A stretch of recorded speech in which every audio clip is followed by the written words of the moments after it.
உலகம் முழுக்க இருக்கிற சக்தி வாய்ந்தவங்க கேஷ ஸ்லோவா யூஸ்லெஸ் ஆக்க பண்றத ஸ்டார்ட் பண்ணியிருக்காங்க. ஃபைனலா கேஷே இல்லாம முழுமையா அழிக்க பிளான் பண்றாங்க. நம்மளோட கேஷ கண்ட்ரோல் பண்றதுதான் அவங்களுக்கு பயமே.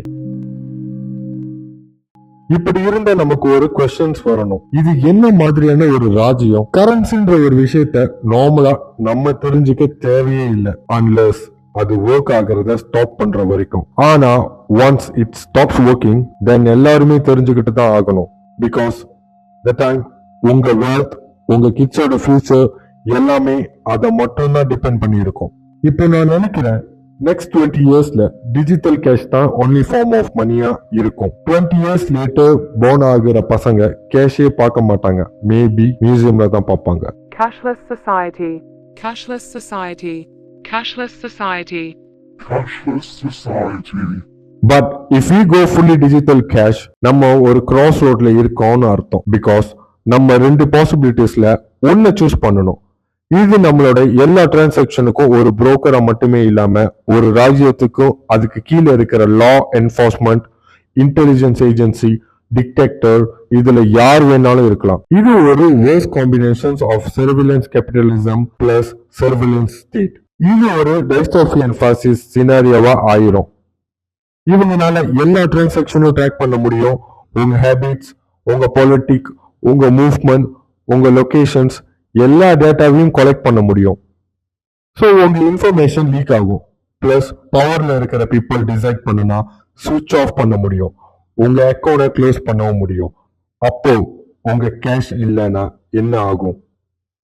உங்களுக்கு சாப்பாடு கிடைக்காது, டிரான்ஸ்போர்டேஷன் யூஸ் பண்ண முடியாது, ரெண்டல் அபார்ட்மெண்ட் காசு கட்ட முடியாது, லைஃபே டெஸ்ட்ராய் பண்ண முடியும்.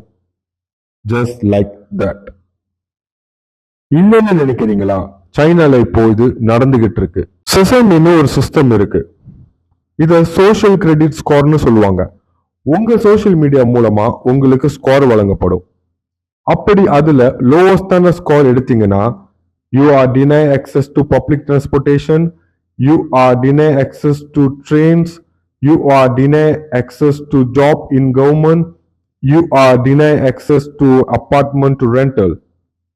சைனா இப்போ இத பண்ணிட்டு இருக்காங்க. இப்போ நம்ம போறதுக்கு நம்ம கிட்ட காசு இருக்கு. ஒருவேளை காசுன்னே ஒண்ணு இல்லைன்னா பெரிய கார்பரேஷன்ஸ்க்கு மட்டும்தான் புரோக்கரா இருக்க அனுமதி கிடைக்கும். அவங்க தான் கிரைமே செய்வாங்க. இப்போ நீங்க ஒரு பேங்கை ராப் பண்றதா இருந்தா the best way to do is to have a banking licence. இப்போ நீங்க என்டையர் பேங்கையே ராப் பண்ணலாம்.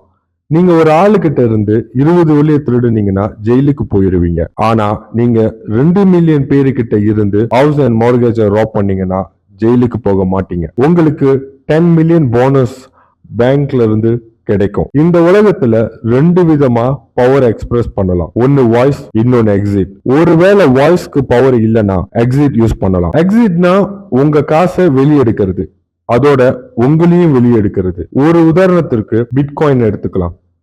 பிட்காயின் பவரையும் எக்ஸிட்டையும் எக்ஸ்பிரஸ் பண்றதுக்கு ஒரு வழியா இருக்கு. இது பேங்க்கு ஒரு போட்டியாவே அமையுது. பேங்க்ஸ்க்கு போட்டி வேணும் இல்லையா? எப்பவுமே அவங்க பவர் மூலியமாவோ எஸ்டாப்ளிஷ் சிஸ்டம் மூலியமாவோ கம்ஃபர்ட்டா இருப்பாங்க. நம்ம தேர்தல் போட்டியை சந்திக்கிறது ஒரு ப்ளூ கோல்ட்மேன் சாக்ஸ்க்கும் ரெட் கோல்ட்மேன் சாக்ஸ் மாதிரி. நம்ம கலரை சூஸ் பண்ணிக்கலாம், பட் கோல்ட்மேன் தான் ரூல் பண்ணும்.